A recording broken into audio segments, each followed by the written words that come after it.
Hello everyone, welcome back to my channel. In today's lesson, we are going to understand one of the most important topics in human biology, which is the menstrual cycle.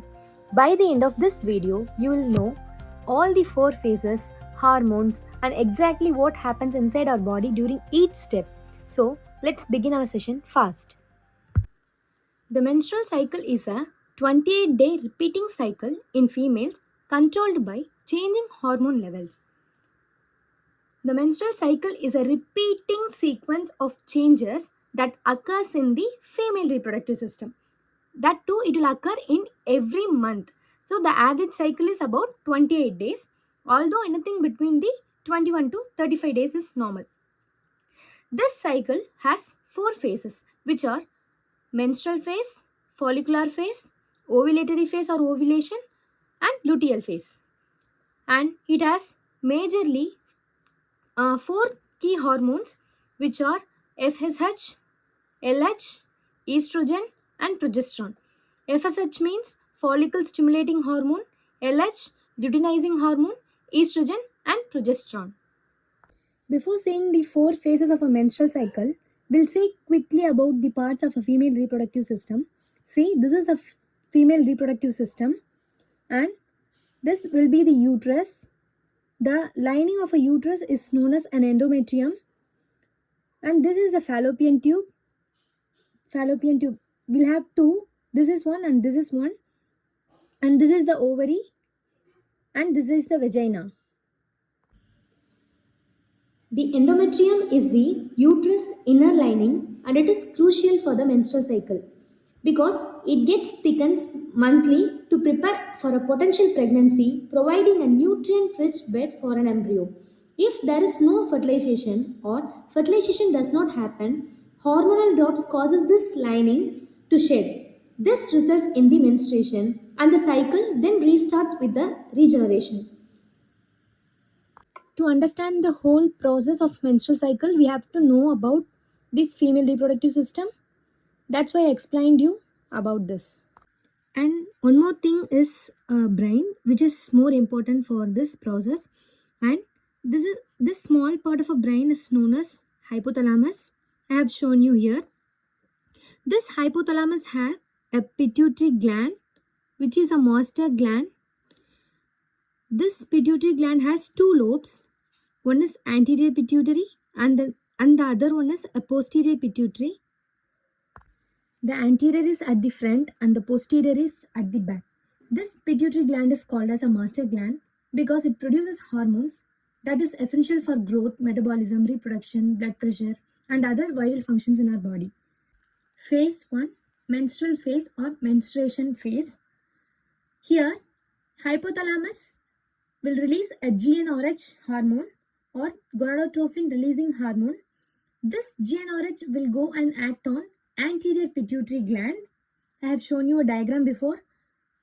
This anterior pituitary gland is getting stimulated by this GnRH, and it starts releasing two hormones called FSH and LH. FSH stands for follicle stimulating hormone and LH stands for luteinizing hormone. This anterior pituitary will start releasing more of FSH and low levels of LH.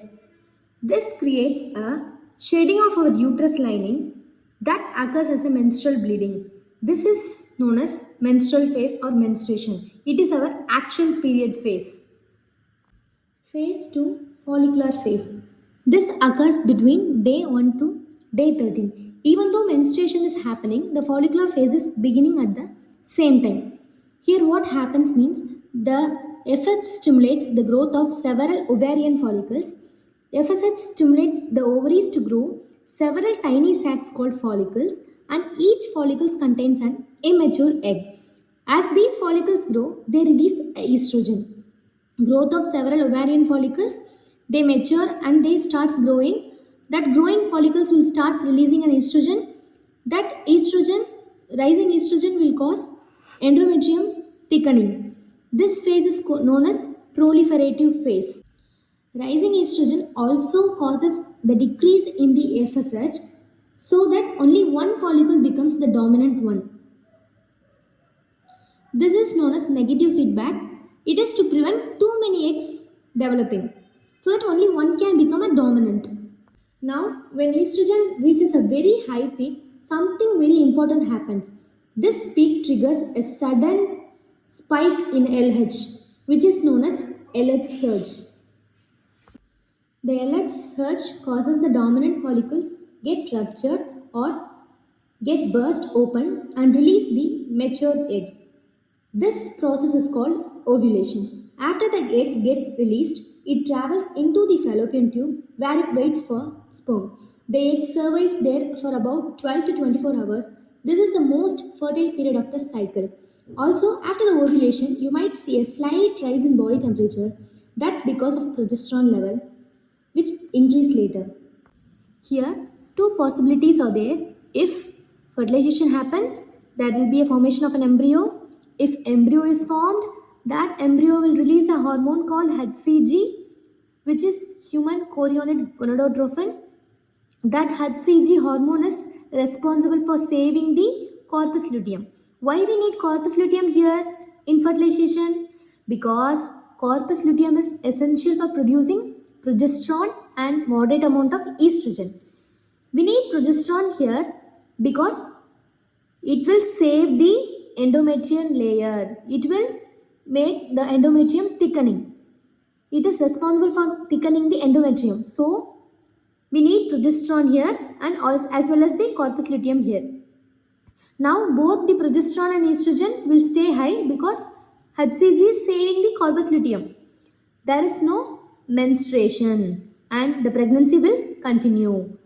Suppose if fertilization does not occur, the corpus luteum will start degenerating approximately after 14 days, and the progesterone will go down. The level of estrogen will also go down. The drops in these hormones will causes the uterus lining shed. Uterus lining means endometrium layer, and that shedding of the uterus will causes bleeding, that is menstruation, and will return to a first day of our period. That's all for today. Thanks for watching.